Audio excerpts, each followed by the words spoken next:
What's up, everybody? Joseph here. Okay, I've been meaning to do this for a while, and I don't usually talk about other YouTubers or even express my opinion on things in general on this channel because I just like to keep that separate. And I'd like I'd like this channel to be all about what just performance stuff, gaming, bowling, lifting. I'm gonna be doing a lifting video here pretty shortly. I'm putting that together. But I got a couple requests on my on my DSP video about how the stuff I used for it was really shitty, and it was. So this is that this update video of sorts, and it's funny. I was watching a couple of like anti DSP videos, and a lot of them are just taking his content and saying like, oh, look at how racist he is, and look at how belligerent he is, and look at his ego and the e-begging and all this other not and all the other good stuff that we've grown to dislike about DSP, and me as a former fan being no exception. Back 5 or so years ago, and here's I'm gonna go pretty deep on this video and explain exactly, because I've been trying to wrap my head around it, and now I have the answer. There are definitely things that DSP could have done to make him to prevent his downfall, as people say, because when he first started doing his blind LPs, right, which was in late 2010 and early 2011. It was a new thing for him, and he was excited about doing this brand new thing, and it was a challenge. He said to himself, "Hey, you know what? I have a following. I just lost my job. I don't want to go get another job. Let me make videos online. Why not? Let me make videos online, see if I can get paid for it." And he did. And guess what? For about 3 or so years, they were great. And there's a good reason why. The reason why is because he challenged himself to be the best that he could at being an entertainer. Okay, maybe his gaming wasn't that great, but he's always said that he was just the average gamer. You know what I mean? Those were his videos, were just supposed to be, like what would the average gamer do when they were given a brand new game and started playing it? Now it's always his that was his brand. You know what I mean? Does that continue to be his brand? I don't know about that, but back in the day, that was definitely his brand, especially 5 or so years ago. It was totally his brand. 6 years ago, 7 years ago, that was totally his brand. However, he got bored. He got bored doing the same shit over and over and over again. You get a brand new game, you play it, you do a blind LP of it for hours on end. You post to YouTube, you go on a live stream and stream it so that people watch it. And you give a review about it in the Hateful Truth, at which I'll admit, not everyone's completely shitty, okay? Everyone has their good and bad qualities. The DSP's a decent reviewer, very unbiased. To this day, very unbiased. But, well, in most cases, we'll say. Like I said, not in all cases, in most cases. Okay? And I remember when back in the day, he did a series of cooking videos where he would make like basic shit, you know what I mean? And guess what? He could have expanded on that. He could have taken on a recipe that he just discovered, and then he could have done it that way. He could have been like, "Yeah, let me fuck with this recipe and see what happens." You know what I mean?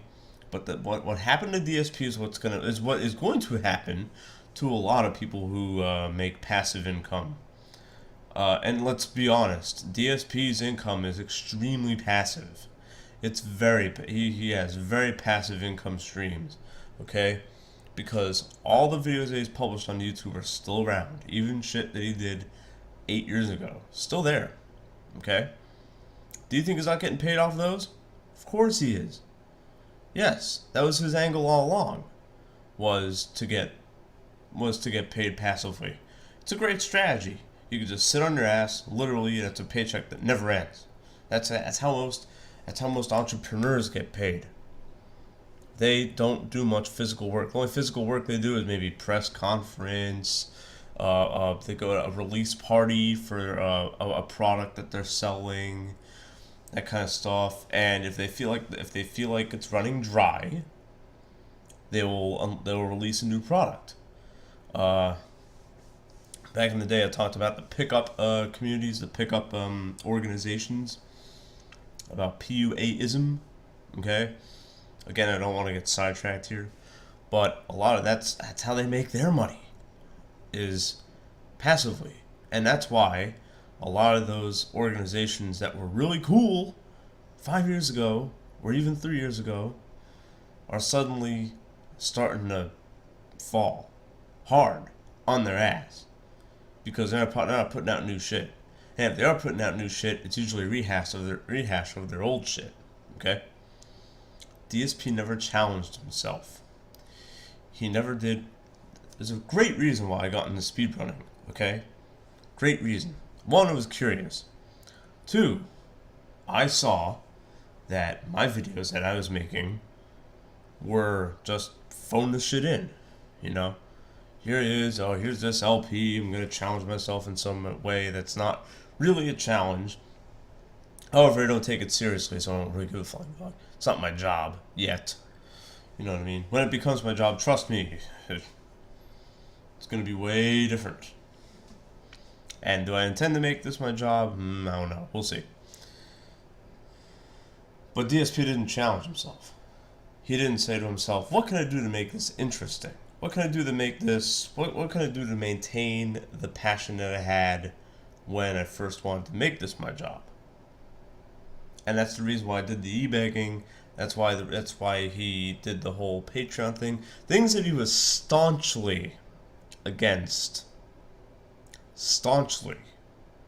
5 or so years ago, when he was pretty much the most successful that he has ever been, or the most successful he ever was on YouTube, was in 2012-ish. That's when a lot of people were talking about him. That's when he got in that beef with Toby Turner. You know what I mean? And motherfuckers like him were talking about DSP. Then that must have mean he was a big boy. You know, he was one of the big boys back then. You know what I mean? But because he didn't challenge himself, he got bored, very complacent.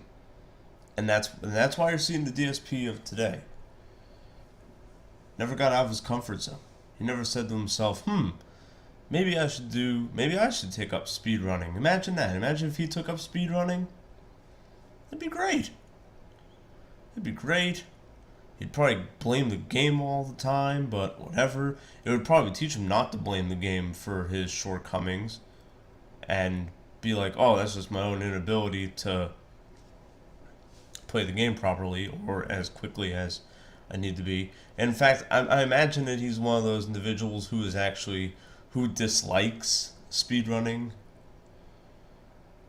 But yeah. And so that's pretty much what happened with DSP. Now, the one thing about DSP that made me want to stop watching him is the fact that he, and I said this in the last video too, but I'm gonna give a concrete example of other individuals who have also gotten scammed by him. And by the way, that's an arguable point, and I'm gonna probably talk about that as well. But he wanted to do a series they called Project 7, and he had some funding for it, but then for some reason he couldn't do it. And he got I don't know how much money he got from it, a few grand. Does that really matter? It's a principle thing. And he didn't do it because he's an idiot. So he goes on a video and he says, I can't do Project 7, but I'm not returning any of the money you gave me. What? That is so stupid. Why would you do that? So that is what, and when I watched that, I said, okay, I'm done. I'm done learning from this individual. He has failed me. It wasn't because of the stuff that he puts out. I listened to way more offensive stuff, and I watched way more offensive things than even DSP. You know what I mean? So, this is a guy. This is a person who I've memorized George Carlin HBO specials. Okay, doesn't get much more offensive than George Carlin. I've been watching South Park since it came out 20 years ago.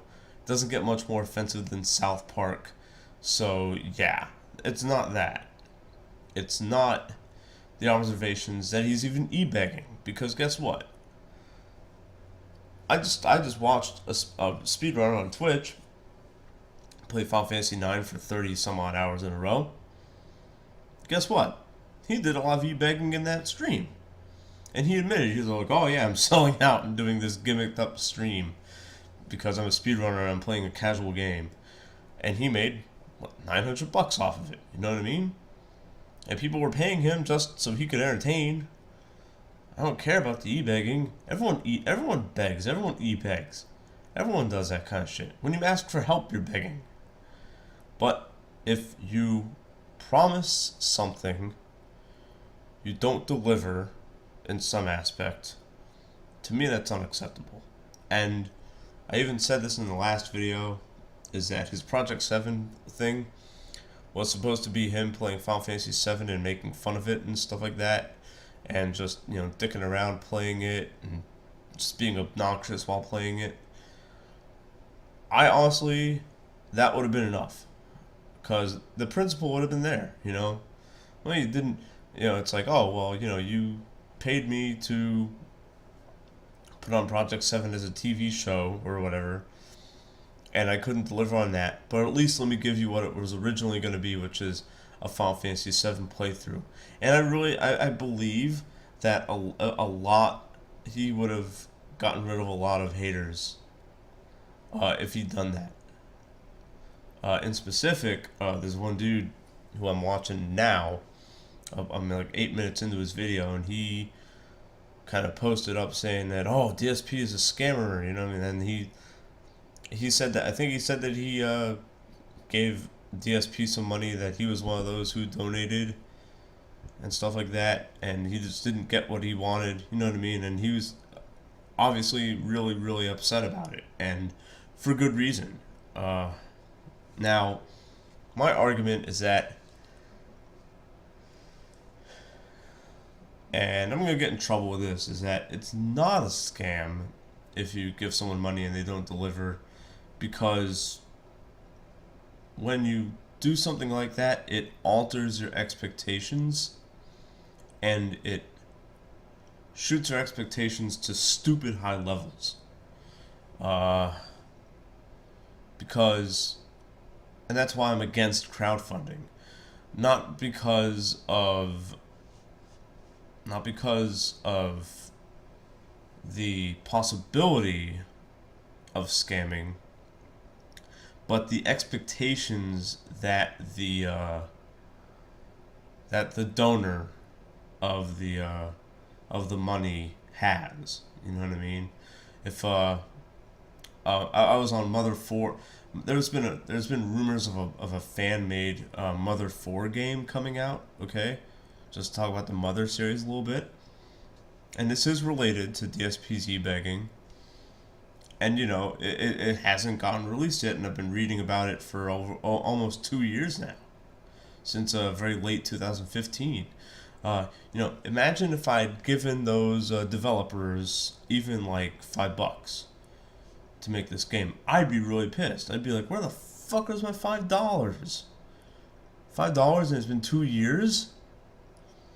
My expectations would have shot up the roof, because when you give someone money, it alters your expectations a lot, especially if that's money that you don't necessarily have, money that you need right away, that kind of stuff like that.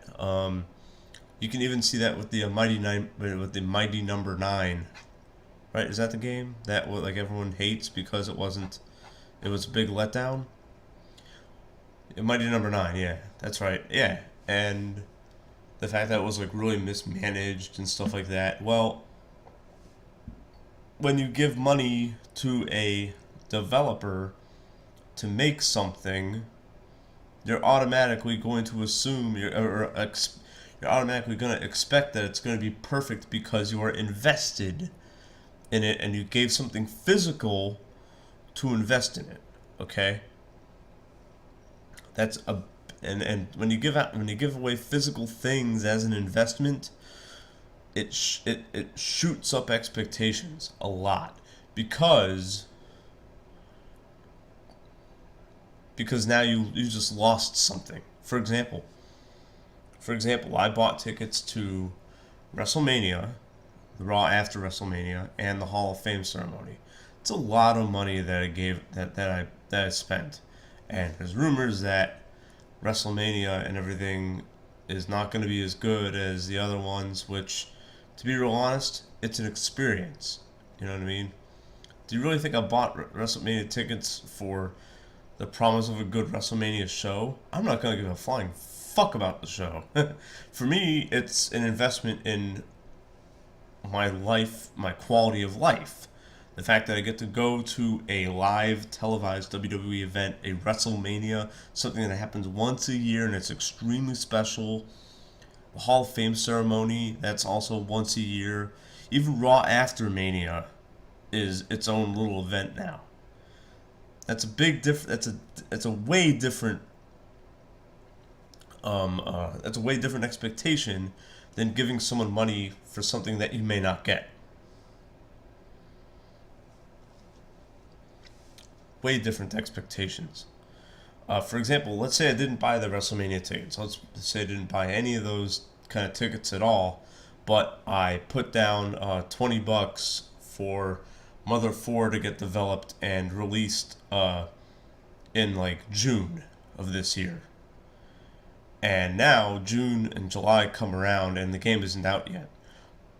And when it does come out, I'm gonna have to pay for it anyways. Well, how mad am I gonna be about that? It's a different form of investment. And when you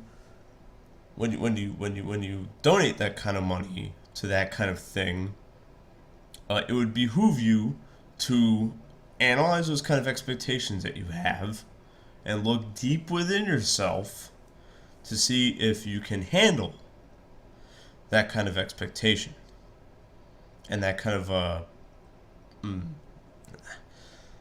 of investment, both emotionally and monetarily. And a lot of these people who donate money to have certain games be made, or donate money to YouTubers and other stuff like that, like people like Darksydephil, the vast majority, I'm hoping, don't have ridiculous expectations, or the creator is promising really, small stuff that's negligible. Like this, I'll go back to the streamer I was talking about who did the Final Fantasy IX stream. He did a goal where if you donate this amount of money, he fights a super boss, and then if he gets another tier, he will eat a pizza that he doesn't like on stream. You know what I mean? So he got that money. He got the money that he got. He met those goals, and then he did that. You know what I mean? But it's just you're giving money for a performance. It's different. You know what I mean? Anyways, I've rambled about that a lot. But DSP, I'll admit, he took advantage. It's not right what he did. And I can't watch him the same way. And I don't watch him anymore because I know that he's not a good person now. You know, I know that E-Fame, fucked him up because he doesn't have anything. He doesn't have any passion. He doesn't have any passions. What's his passions is what? To play video games casually for an audience, for an audience that you don't interact with every day. That's a lot different than my passions, which is to help people with my videos as well as my blogs, which is to lift weights and to be healthy, or to rediscover my love for bowling, and even rediscover my love for gaming with speedrunning. And I make what, 10% of what DSP makes? He makes over six figures. Without question, he fucking makes six figures. I don't care. You can crunch the numbers as much as you can. That boy makes so much passive income that he doesn't need to do e-begging. His e-begging is for individual greed, which, although I like, I don't respect. So that's my say on the whole e-begging thing. And is he really making that much money? Trust me, that motherfucker makes at least six figures. All those backlogged videos and people, you think people aren't watching it right now? Of course they are. So, that's, yeah. So, to anyone who dislikes DSP, also, like, I understand that he's not a good individual. I understand that you may think he's a force to be stopped. However, a little bit of advice to those is that you can't be that emotionally invested in that, because the only things you really can control are what you do and your circle around you. That's why whenever I see videos or read blog posts about other groups, like collective stuff, I just kind of I just kind of don't respond to it anymore. You know what I mean? Because it's not in my control whether or not a politician does something, or whether this event happened that is disadvantageous to a certain ethnic group or gender or something like that. Those things are going to happen without my influence. I don't have any influence on that. I do have an influence, however, on what I can do for myself. And I see a lot of both DSP support of both DSP fans and haters. They're very, very. They center their lives around the reactions and the approval of others, and that is a slippery slope. That is something we're going to talk about on another video, because I've rambled way too long in this one. So I will catch you all later. Peace.